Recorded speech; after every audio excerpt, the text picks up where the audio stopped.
Apocalipsis, y que la palabra apocalipto en el griego significa descorrer las cortinas. Cuando los griegos antiguamente tenían una estatua y la cubrían con una manta, antes de que pudiera la gente acercarse a ver de qué se trataba, le jalaban un cordón y quedaba descubierta la estatua. Este efecto del correr las cortinas en el griego es apocalipto. Actualmente, cuando hay la exposición de carros en Ginebra, en Francia, en París, pues tapan, ¿verdad?, los Lamborghini, los Ferrari, los nuevos carros, y la gente se acerca a los periodistas y quitan la manta y de repente aparece el nuevo modelo que están promoviendo. Este efecto se llama el Apocalipsis, descorrer las cortinas. ¿Por qué se llama así este libro? Porque en este libro Dios nos corre las cortinas del futuro. Nos abre la ventana para que nos podamos asomar y podamos percibir en lo que va a acabar el mundo. Para que podamos, no solamente por curiosidad o por aumentar el intelecto, ver cómo va a acabar el mundo, porque la gente es curiosa por naturaleza. Por eso estamos llenos de brujos, de falsos profetas, de mediums, porque todo el mundo está profetizando esto, está profetizando aquello, cuando todo está ya aquí escrito en la Biblia. Entonces Dios no solamente quiere que tengamos el intelecto para poder conocer por curiosidad, sino que nosotros sepamos que en la medida en que el Apocalipsis se va desarrollando, podamos irlo comparando con el aspecto geopolítico del mundo, con el aspecto antropológico del mundo, como es ahorita la famosa transgéneros y todas estas abominaciones para destruir la familia, el fundamento con el cual la sociedad ha estado establecida, y podamos prevenirnos y levantar nuestra voz. Somos la sal de la tierra, y si nosotros no hablamos y si nosotros no continuamos manifestando la opinión de Dios al mundo en todas las áreas donde tú te desenvuelvas, por eso dice el dicho: los malos triunfan cuando los buenos no hacen nada.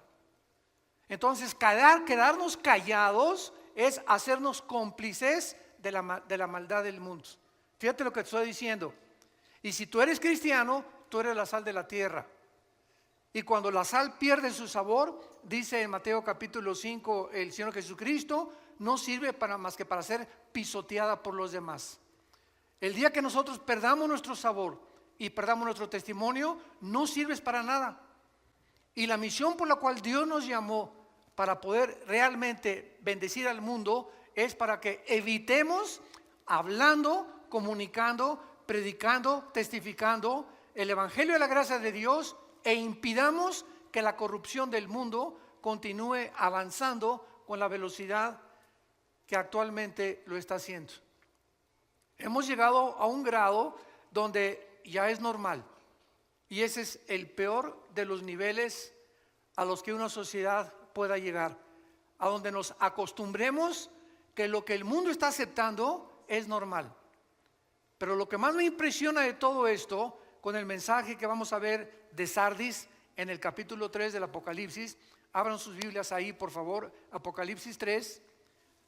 Lo más sorprendente de lo que estamos viendo actualmente en el mundo es que las dos más grandes potencias del mundo,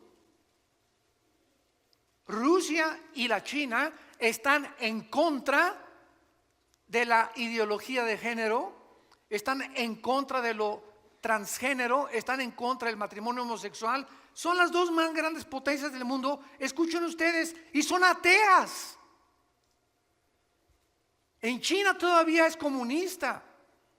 Rusia, la mayor parte, prevalece el ateísmo. Y las naciones que se dicen cristianas son las que están acostumbrándose a aceptarlo. Yo no estoy de acuerdo con muchísimas cosas que el presidente de Rusia, Vladimir Putin, ha emitido, o la forma como él está actuando en muchas áreas del mundo. Pero acabo de escuchar un discurso de él que me dejó helado.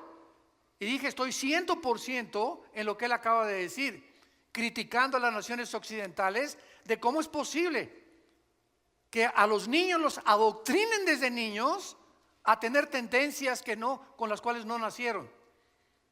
Como él dice, a los 18 años que cada quien escoja vivir como le da la gana. Pero es un crimen que desde a los niños que no tienen el factor todavía para poder decir entre el bien y entre el mal, les comiencen a enseñar o los comiencen a vestir de mujeres o los comiencen a vestir de hombres. Eso no se vale. Eso no se vale. Y ya lo están haciendo en las escuelas. Y quieren forzarnos a nosotros a que lo aceptemos. Y es un crimen contra los niños.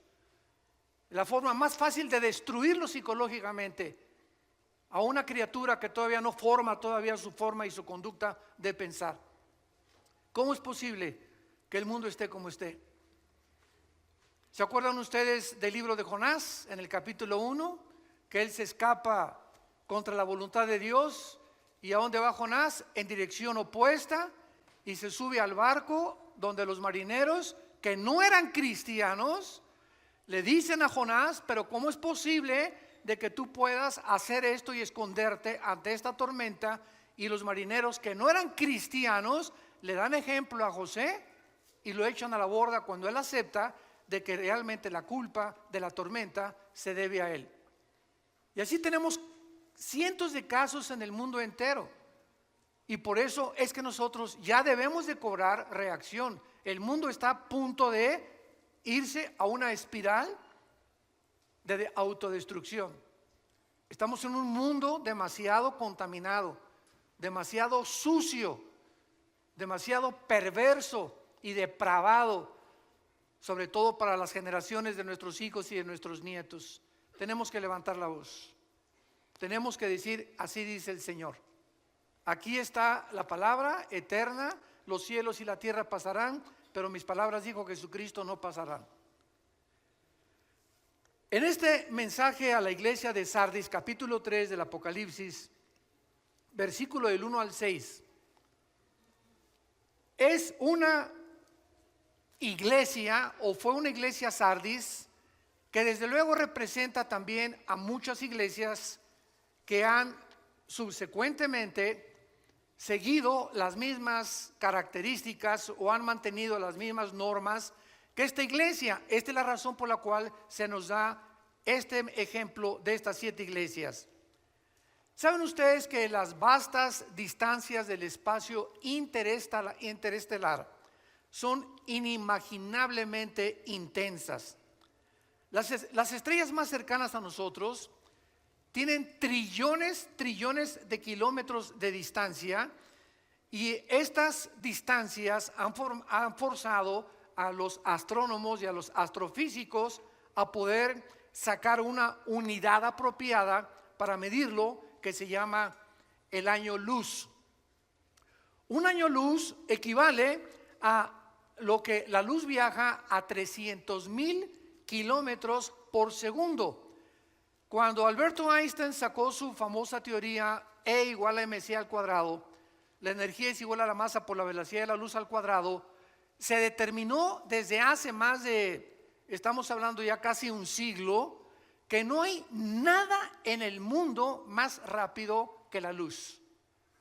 No hay nada. Hace algunos años hubo un físico que dijo que había unos neutrones que viajaban más, etcétera, etcétera, pero descubrieron después que había un error y que estas pequeñas partículas subatómicas no eran más rápido que la luz. Y esto es increíble porque el Sol se encuentra a 150 millones de distancia de la Tierra. O sea que la luz del Sol hacia nosotros viaja en 8 minutos 20 segundos. Es lo que tarda la luz del Sol llegar a la Tierra, 8 minutos 20 segundos. En los 150 millones de kilómetros que tiene. Ahora, las estrellas que están, imagínense, a miles de kilómetros, de trillones de kilómetros más lejos del Sol, y que vemos en la noche como puntitos de luminosos, muchas ya no existen. ¿Por qué? Porque desaparecieron hace millones de kilómetros, millones de años, perdón. Pero ¿por qué seguimos viendo su luz? Porque explotaron, pero la luz continúa llegando y viajando en el espacio. Yo quiero usar este fenómeno de la física para poder compararlo con la situación de muchas iglesias que hace muchos años brillaron, tuvieron luz, fueron luminosas y ahora solamente desaparecieron estas iglesias y viven de la luz del pasado. Viven de sus victorias pasadas. Cristianos que hace 10 o 15 o 5 años tuvieron una muy buena vida y ahora ya completamente están apagados. Iglesias apagadas que tienen el nombre, que viven, pero están muertas. Y muchos de ustedes que nos escuchan a través también de las redes sociales y de internet y de YouTube, etcétera, etcétera, muchos de ustedes que nos escuchan solamente tienen el nombre de cristianos, pero están muertos espiritualmente a los ojos de Dios.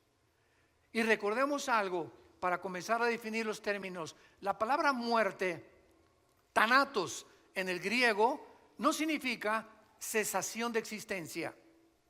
No significa dejar de existir o de vivir. La palabra muerte en la Biblia significa separación, si lo quieres apuntar.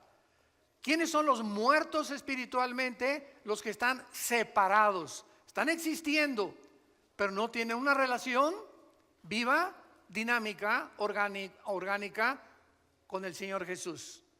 ¿Quién es un muerto físicamente? Una entidad que ha dejado, que se ha separado, su cuerpo está en la tumba, pero su alma y su espíritu se han separado de su cuerpo. Es lo que la muerte física no es cesar de existir, y se han ido o al cielo o han bajado al infierno a esperar el juicio final.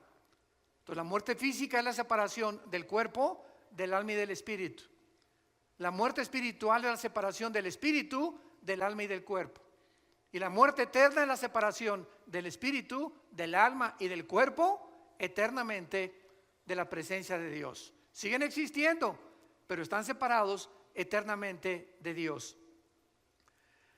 Esta ilustración nos resume, repito, la situación de muchas iglesias que aún continúan brillando con la luz reflejada de un pasado brillante.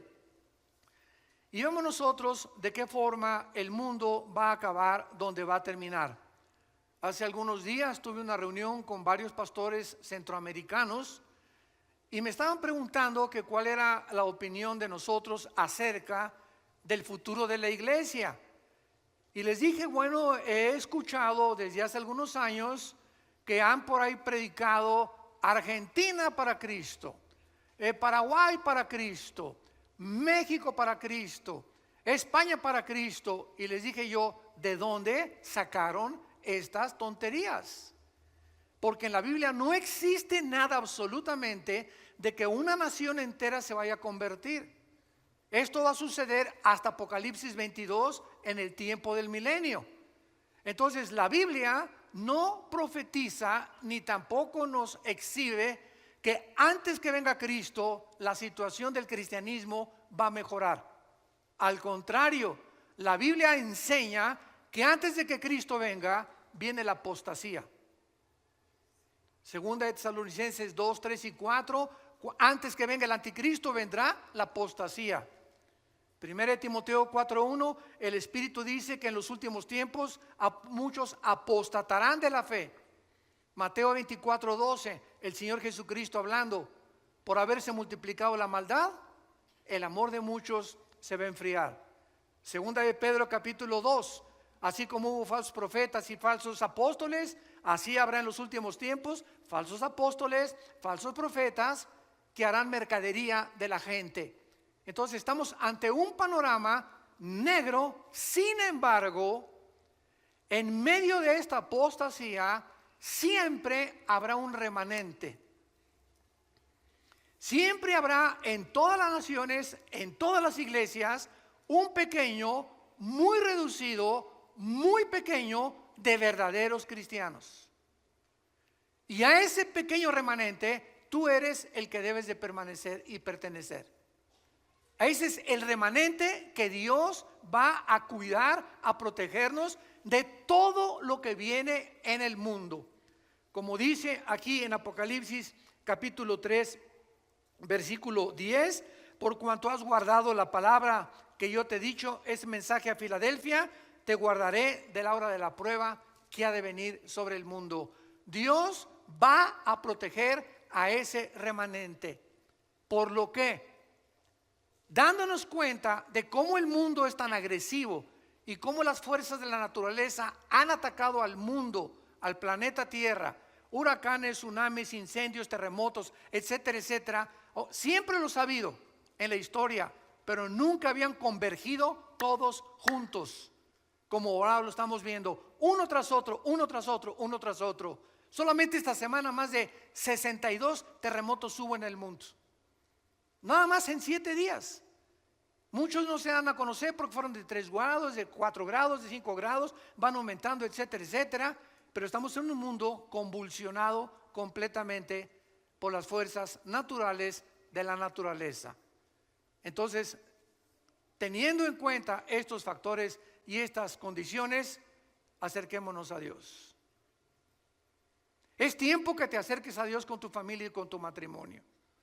Es tiempo que reunamos a nuestros hijos y les demos testimonio. Es tiempo que a tu novia le des testimonio que es un cristiano.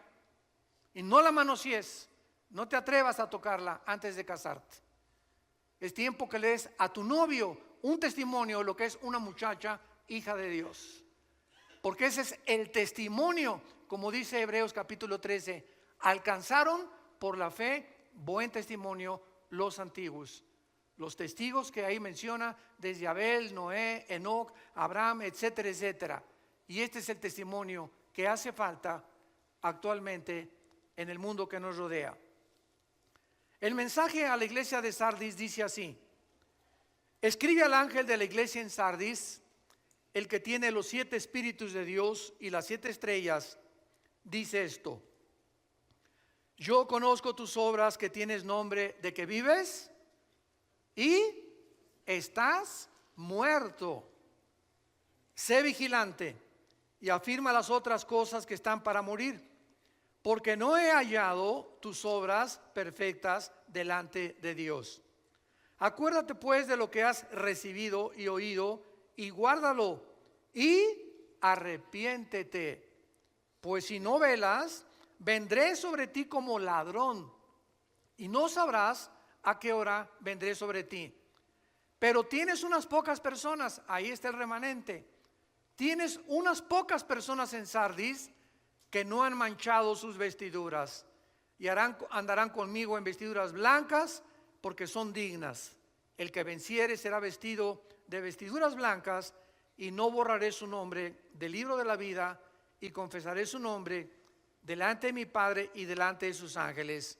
El que tiene oído, oiga lo que el Espíritu dice a las iglesias. Sardis fue una de las ciudades más bellas del mundo entero. Fue fundada 1200 años antes de Cristo y fue la capital del reino de Lidia hasta el año 549, 550 antes de Cristo, cuando fue conquistada por Ciro, el emperador o el rey de Persia, que es ahorita Irán. Esta ciudad fue destruida por los jónicos en el año 501 antes de Cristo, y finalmente Sardis fue conquistada por Alejandro el Magno. El rey más famoso de Sardis se llamaba Creso con C de Carlos, y estaba la ciudad emplazada en una llanura preciosa junto al río Hermus, en una posición militarmente envidiable, porque estaba construida la ciudad hacia como casi en una montaña, como una torre, por lo cual era muy difícil. Solo Alejandro el Magno lo pudo hacer, y el rey Ciro de Persia. Era una ciudad riquísima en pepitas de oro. Ahí, dicen los historiadores, comenzaron a encontrarse las primeras pepitas de oro. Cuando Alejandro el Magno conquista a Sardis, esta ciudad se rinde completamente a Alejandro el Magno y absorbe la cultura helénica, que es la cultura de los griegos, y que posteriormente los romanos también la absorbieron, y entonces el mundo comenzó, el europeo y el Asia Menor, a hablar el griego.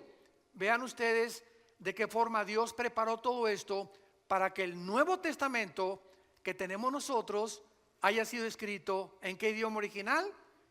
En el griego. Así que el Nuevo Testamento, los originales, fueron escritos en el griego, porque el griego y el hebreo son los dos únicos lenguajes que sus letras tienen símbolos de número. Esto se llama gematría.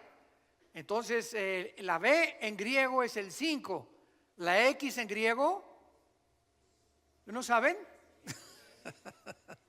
El 10, 2X, 20, 3X, el 50.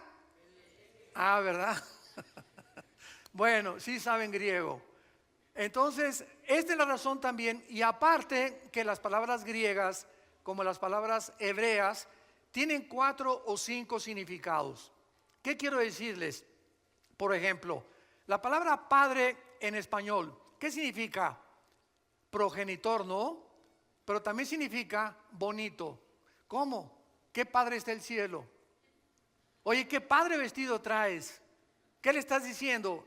¿Que ese vestido lo engendró quién? No, ¿verdad? Pero vean ustedes cómo usamos barbarismos en todos los idiomas, y entonces usamos palabras que si las queremos traducir no tienen traducción. En inglés, por ejemplo, imagínense, what father is the heaven? Dile eso a un americano y no te va a entender. ¿Qué padre está el cielo? Es algo que pertenece solamente y que nosotros entendemos. Por eso mi esposa y yo, cuando vimos chistes en Estados Unidos, casi nunca los entendemos, y cuando contamos chistes nosotros, sobre todo los de Cantinflas, menos los entienden ellos, ¿verdad? Bueno, esto es impresionante, porque esta es la razón por la cual el griego fue absorbido por las culturas antiguas para preparar el camino a la predicación del Evangelio de la gracia de Dios. El emperador romano Tiberio, ya cuando Roma conquistó a Grecia, reconstruyó esta ciudad de su tesoro personal de 10 millones de sestercios. 10 millones de sestercios equivalen a $1 millón del siglo XXI. Los mejores gladiadores de Roma salieron de Sardis, y la mayor parte de los gladiadores se degeneraron por todo el ambiente que había en la ciudad y en el Imperio Romano, y entonces, ¿verdad? Y el libertinaje que existía, y pues fue una de las cosas que terminaron también con estos guerreros de esos tiempos. Las personas de Sardis adoraban a la diosa Cibeles. Me acuerdo que ahí en Tecamachalco, en México, hay una calle que se llama la Fuente de Cibeles. Bueno, esa palabra Cibeles viene de la diosa de Sardis, que también tenía el nombre de Artemisa, que era la diosa de la fertilidad. Y bajo esta atmósfera degenerada, la iglesia estaba creciendo, pero poco a poco la influencia del mundo en la iglesia termina matando, asfixiando el testimonio que debemos de dar. Y esta es la razón por la cual Dios escribe estos mensajes en el Apocalipsis, y de las 7 iglesias a 5 las llama a que se arrepientan. Porque si Cristo viene ahorita saliendo el servicio, o hoy en la noche, o mañana, o dentro de un año o varios años, y tú te encuentras en la condición en la que tú te encuentras actualmente, te vas a quedar. Te vas a quedar. Porque ya las trompetas del Apocalipsis oyen en el cielo, y va a haber millones de personas que llenan actualmente las iglesias que se dicen cristianas en el mundo entero, que no se han arrepentido nunca de su vida. Las iglesias están llenas de cabritos, mazacuatas, coralillos, cascabeles y chivos y cabritos. Y la cantidad de ovejas en las iglesias es reducidísima. Entonces, esta es la razón por la cual tanta gente, oye, ¿por qué no vas a la iglesia? Ay, porque son una bola de hipócritas. Y con estas personas es que conociste a la cizaña, a las mazacuatas y a los corralillos. Te andabas juntando con los chivos. Nunca buscaste las verdaderas ovejas, los verdaderos jóvenes consagrados, las verdaderas muchachas consagradas, los verdaderos matrimonios que quieren servir a Dios y que están luchando por sobrevivir en el mundo que nos rodea. Entonces, cuando ponemos los ojos en los hombres, se nos olvida que Jesús en Mateo 13, en su parábola famosa de la semilla y de la cizaña y el trigo, nos lo advirtió, que está sembrada en todas las iglesias cizaña. Están personas infiltradas, sin que lo sepan ellas, movidas por poderes espirituales enemigos de Dios, para hacer tropezar a las ovejas, para hacer mala influencia a matrimonios, para que de alguna forma comience el leudamiento de la iglesia. Como en la parábola de cuando se introducen las 3 medidas de harina o de levadura en el pan, y dice Cristo hasta que todo es leudado. Y ahí simboliza una mujer como la persona que se leuda todo, porque es el símbolo de la iglesia apóstata, la gran ramera de Apocalipsis 17. ¿Quién es la gran ramera de Apocalipsis 17? El conjunto de todas estas iglesias que tenían nombre, que vivían y estaban muertas. Es las iglesias que se vendieron, que cedieron a la presión del mundo y no mantuvieron sus convicciones hasta el final.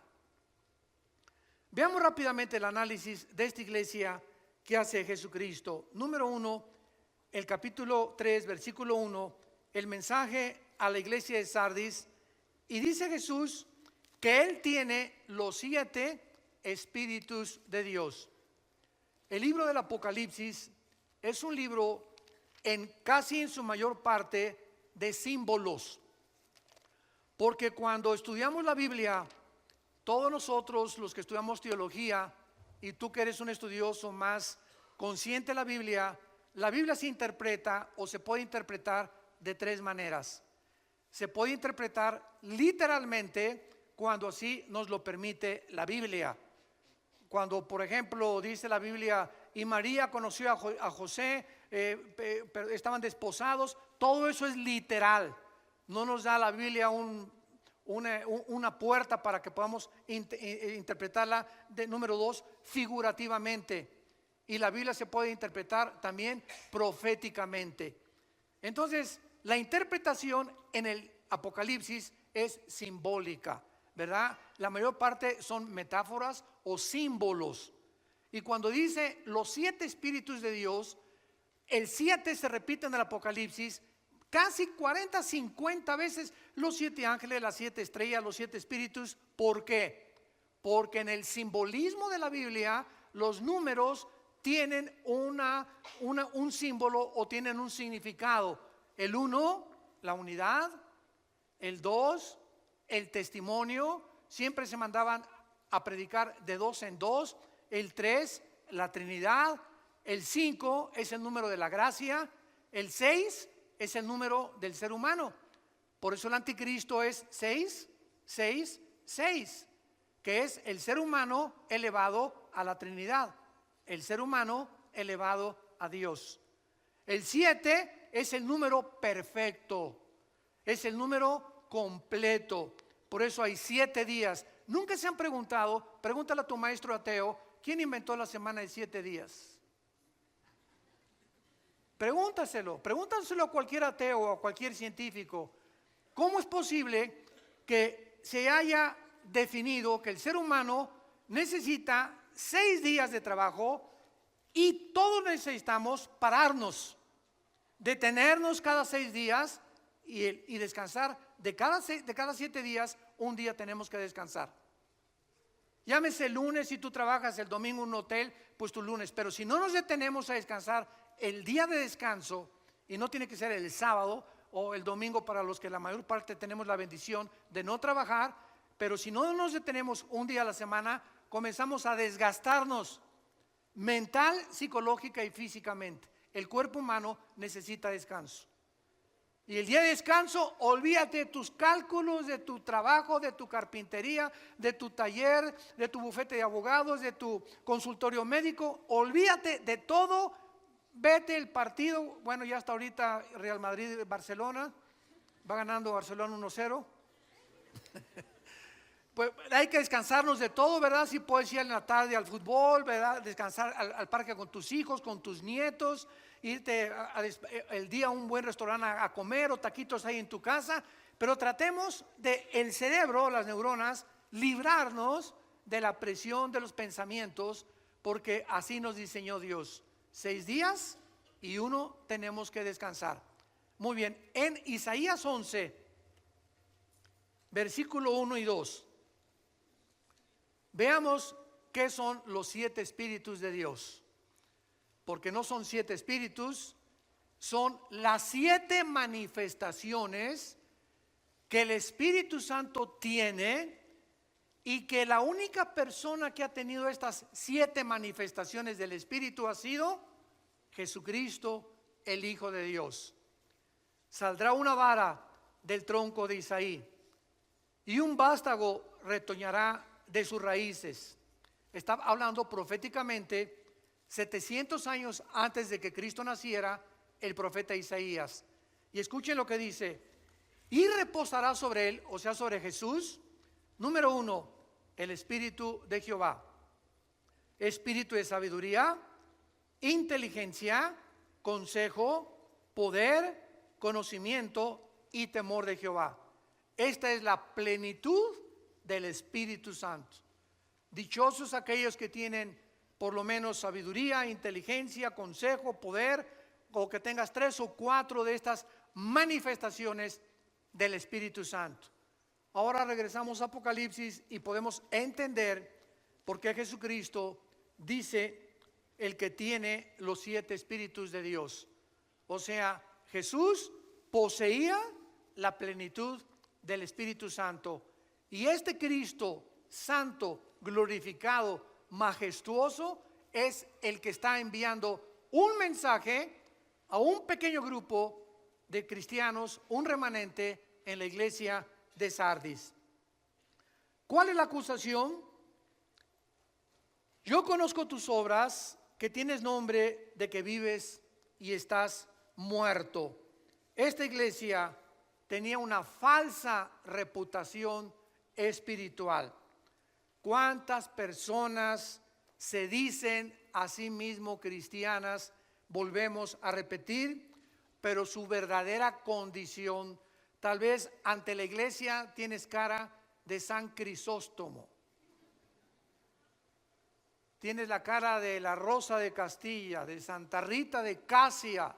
No, la hermana tiene cara de monja, una cara dulce, transparente. El hermano tiene cara que no rompe un plato, pero en su casa tiene otra cara, y en su trabajo tiene otra cara.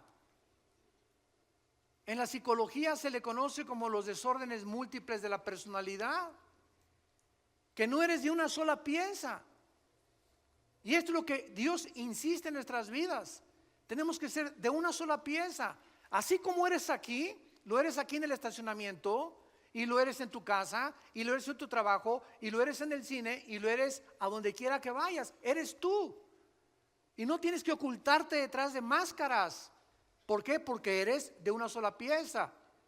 Y está demostrado esto psiquiátricamente, que una persona que tiene 2 o 3 personalidades es una persona que se está desintegrando en su carácter. Porque no ser como tú eres con tus amigos, sin que nos demos cuenta, el cerebro no acepta estas condiciones o actitudes negativas y te comienzas a desintegrar.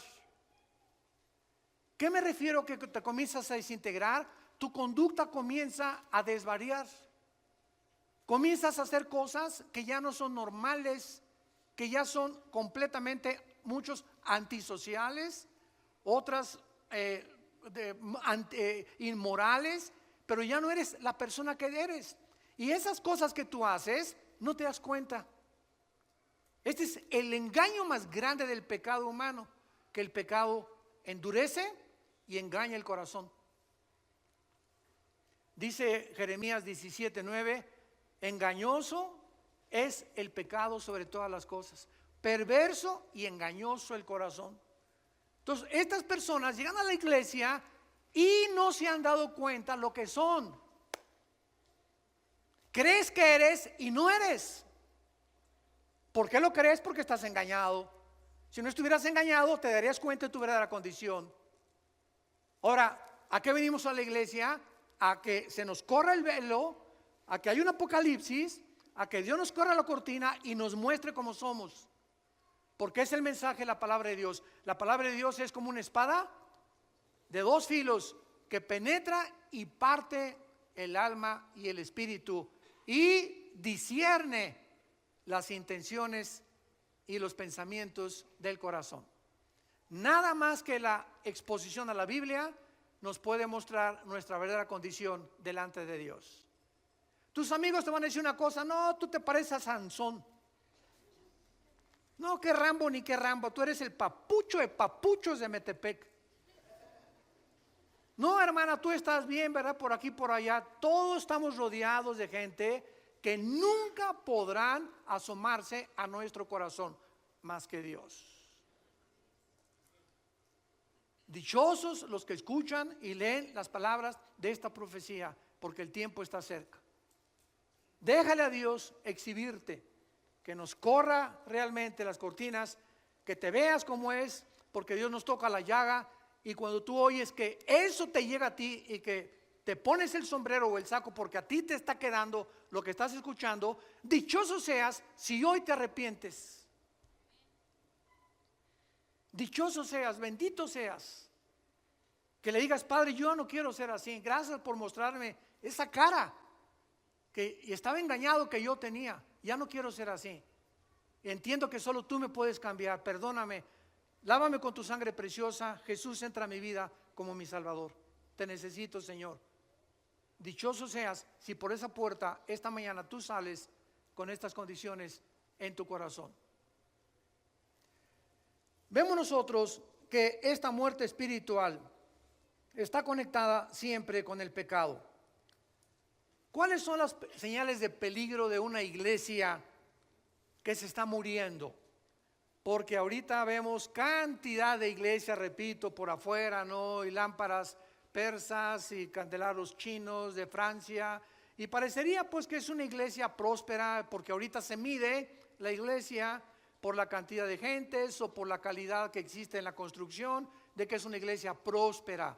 Ese es el termómetro del siglo XXI, pero los pensamientos de Dios no son nuestros pensamientos.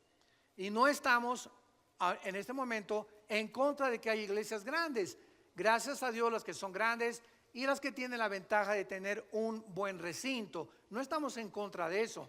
Estamos en contra de que se enfoquen solamente en eso nada más, como lo vamos a ver a continuación. ¿Cuándo son las señales de peligro de que una iglesia se está muriendo? Cuando las actividades de la iglesia se enfocan en actividades sociales o de construcción en lugar de un cambio del corazón de las gentes mediante el evangelio y la predicación de Jesucristo. Cada vez que nosotros tenemos oportunidad de platicar con pastores, y tengo muchos amigos pastores, gracias a Dios, y somos un cuerpo todos, siempre a muchos de ellos les pregunto: ¿cuántos estudios bíblicos tiene tu iglesia? Pues tenemos la femenil el miércoles y tenemos 3 servicios el domingo. Le digo: pero entre semana no hay discipulado. ¿Quiénes son tus hombres? Le pregunto yo a mis hermanos pastores: ¿quiénes son tus hombres que tienes a tu alrededor? Tus Timoteos. ¿No tienes un grupo de 3 o 4 hombres a quienes te estés dedicando más tiempo que a todas las demás iglesias, que a todas las demás ovejas, y que los estés discipulando para que estas personas el día de mañana te ayuden a ser los pilares de la iglesia? Porque una iglesia que tiene 500 miembros necesita 3 pastores. Imposible que un pastor alimente a 500 ovejas. Imposible. Aconseje, vaya a los velorios, vaya a los hospitales, etcétera, etcétera. A las 2 de la mañana contesta el teléfono que le dio un planchazo a su esposo, a la esposa. Imposible. Entonces, las columnas que sostienen una iglesia son los varones. La iglesia es un conjunto, se les llama en el Nuevo Testamento ancianos. No de edad, porque la palabra presbúteros, ancianos, sino líderes espirituales que nos ayudan a los que levantamos iglesias a poder delegar las responsabilidades, porque si no lo hacemos, acabamos en el psiquiátrico. Entonces, si una iglesia no tiene estudios bíblicos y no está discipulando entre semana a las iglesias, es una iglesia que ya se le olvidó el mandamiento de Mateo 28, 19 y 20, la gran comisión. Todos se lo saben de memoria. Muere Cristo y sube al cielo y dice: toda potestad me es dada en los cielos y en la tierra. Id y predicar el evangelio y hacer discípulos en todas las naciones. ¿Qué es hacer un discípulo? Hacer seguidores. La palabra discípulo es matetus en el griego, matetus, que significa el que sigue a otro. Eso es lo que es un discípulo. Vean lo que Jesús dijo en Juan capítulo 8, versículo 31 en adelante. Esto es impresionante porque Jesús estaba hablando a los que ya habían creído en Él. Juan 8, 31. Dijo entonces Jesús a los judíos que habían creído en Él. Y las iglesias cristianas pues están llenas de personas, porque si no, no irían, que dicen que creen en Jesús. Pero fíjate lo que dice la Biblia. ¿Qué significa creer en Jesús? No solo intelectualmente. Jesús les dijo: si ustedes permanecen en mi palabra, serán verdaderamente, ¿qué cosa? O sea, si ustedes continúan también todos los días tus devocionales en tu casa, estudios bíblicos en la iglesia, etcétera, etcétera, entonces te conviertes de cristiano a discípulo. Y no todos los cristianos son discípulos. Solo los discípulos son cristianos. Y conocerán la verdad, y la verdad os hará libres. ¿Por qué hay tantos cristianos que se dicen cristianos, que vienen a las iglesias y todavía celebraré Halloween? ¿Pondré árbol de Navidad en diciembre? ¿Qué tan apretados deben las mujeres llevar los pantalones? Deben de tatuarse los jóvenes. Siempre están con tonterías de esas, fijándose siempre en estas cosas superficiales que no es lo que hace un verdadero cristiano. Pero son esta clase de gente que están en todas las iglesias. No nos asustemos si tú oyes que en la nuestra también hay ese tipo de personas. Las hay, porque así es la iglesia, una mezcla de cizaña con trigo, y no salen de eso. En otras palabras, igual que los fariseos, siempre están buscando agradar a Dios por sus obras, por cómo se visten, por cómo se pintan, por lo que hacen. Si ponen árbol de Navidad, yo no puse árbol de Navidad, pon una palomita de arriba, Miguel. ¿Se imaginan ustedes en Navidad el Señor, a ver, el arcángel Miguel, vayan a ver quién no puso árbol de Navidad y le ponen paloma? Los que pusieron árbol de Navidad, aunque estén contentos y llenos de la gracia y del Espíritu Santo, pones una tacha, porque a mí no me gustan las esferas. Por el amor de Dios, ya entendamos lo que es el cristianismo. Es algo interno del corazón. Romanos 14, el reino de Dios no consiste en bebida, comida, lo que hagamos, sino en gozo y paz en el Espíritu Santo. No le preguntes, ¿tiene los tatuajes? Pregúntale si tiene gozo y paz en su corazón. Y por el amor de Dios, un gordo no se atreva a criticar a alguien que está tatuado. Yo se los he dicho. ¿Por qué, hermano? Porque Tú no eres un templo del Espíritu Santo, eres una catedral del Espíritu Santo. Tú le estás haciendo más daño a tu cuerpo que alguien que se puso un dibujo ahí en el brazo o en la panza o en el ombligo. Así que la Biblia dice que somos templo del Espíritu Santo, que nuestro cuerpo, cuidámoslo. Entonces no nos atrevamos, es lo que les digo, apuntar un dedo así, porque hay tres que nos apuntan a nosotros. Cada vez que tú haces así, hay tres apuntándonos a nosotros. Cuidemos la forma en la que nosotros vivimos ya. Tenemos que madurar. Regresamos a Apocalipsis. Y ojalá que sigan aprendiendo hoy cosas más intensas del Espíritu de Dios.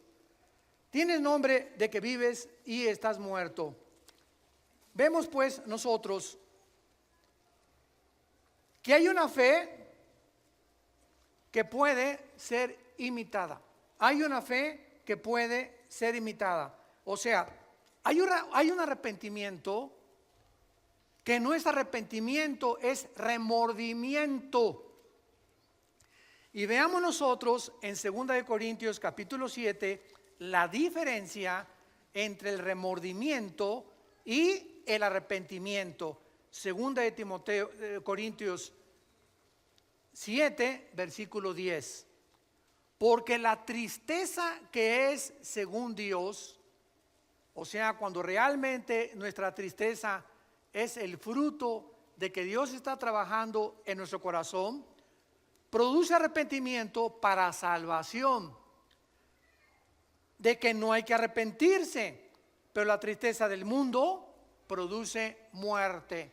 En otras palabras, llega una muchacha o una persona, hermano, pues caímos en la fornicación o hice este pecado y el otro, hay una tristeza tremenda en mi corazón. Hay que fijarnos que esa tristeza no sea porque tú vas a tener que recoger la cosecha y ahora quién me va a poder a recoger con mi niño, voy a quedar embarazada que soy madre soltera. Esa tristeza no es de Dios, esa tristeza es porque estás teniendo miedo de lo que la gente diga y de las consecuencias que vas a tener. Pero cuando nuestra tristeza es, Señor, te he ofendido, no me importa lo que la gente diga, quiero tu perdón. En ese momento sabemos que somos perdonados, 1 Juan 1:8, porque la sangre de Cristo nos limpia de todo pecado, y de ahí en adelante ya no vivo con vergüenza porque no tengo que arrepentirme. Ya me arrepentí y lo creo, porque la sangre de Cristo tiene poder. ¿Me siguieron con cuidado? Esa es la diferencia. Judas se arrepintió. A ver, aquí tenemos a dos hombres, a Pedro y a Judas. Los dos cometieron alta traición. Los dos negaron a Cristo. Los dos desobedecieron a Cristo. Sin embargo, la Biblia dice que hay una diferencia entre Pedro y entre Judas cuando los dos eran culpables de alta traición. Pero cuando Pedro cometió el pecado de negar a Jesucristo, lloró amargamente porque sabía que Jesús era el Hijo de Dios y sabía que lo había traicionado. Pero no se quitó la vida como se la quitó Judas. Judas agarró las 30 monedas de plata y las aventó a los sacerdotes y fue y se ahorcó. Y dice la Biblia que se rompieron las cuerdas, cayó sobre piedras y se le salieron todos los intestinos a Judas. Así murió Judas. Si él hubiera creído que Jesús era el Hijo de Dios, no se hubiera matado. No se hubiera quitado la vida. Hubiera creído que hay perdón en la cruz que iba a Cristo a enfrentar. Pero él no creyó nunca en Cristo. Él nunca fue salvo. Jesús mismo dijo en Juan que era un diablo desde que Dios lo llamó. Y formaba parte del plan de Dios para demostrarnos que siempre, siempre, siempre habrá gente cerca de ti y cerca de nosotros, diablos. Y muchas veces tarda tiempo en descubrir quiénes son nuestros verdaderos amigos. Los que verdaderamente en tiempo de la prueba están con nosotros o están contigo. Es el mundo que vivimos. No todo es angelitos, no todo es Disneylandia, no todo es Reino Ventura. Estamos en un mundo donde hay lobos rapaces junto a ti, atrás de mí, a tu derecha y a tu izquierda. Es un mundo muy feo el que vivimos, y si estamos bajo el amparo del Señor, Él nos cuidará, nos fortalecerá, nos librará del lazo del cazador, de la peste destructora, y mandará sus ángeles a que nos rodeen. ¿Por qué? Porque en Él hemos puesto nuestra confianza. El Salmo 91. Hay una fe que no es real, hay una creencia que no es real. En Hechos capítulo 8, Simón el mago creyó. ¿Se acuerdan ustedes? Pero en realidad él quería el don del Espíritu Santo, oigan esto, para hacer negocio. ¿Cuántos pastores que me escuchan a través de las redes sociales están entrando al ministerio porque fracasaron como ingenieros, como arquitectos, o por lo que quiera, y están buscando un modus vivendi y se meten de pastores para hacer dinero? Cosa que te equivocas, gana nada más de mecánico que de pastor. Va a tardar muchos años para que Dios pueda levantar tu iglesia, muchos años. Pero todos ya quieren así, a la marucha, una iglesia a la marucha. Ya a los 2, 3 años tengo una iglesia, 500 miembros, etcétera, etcétera, y ya, ¿sabes una cosa? Es un camino muy largo que recorrer, pero muy largo.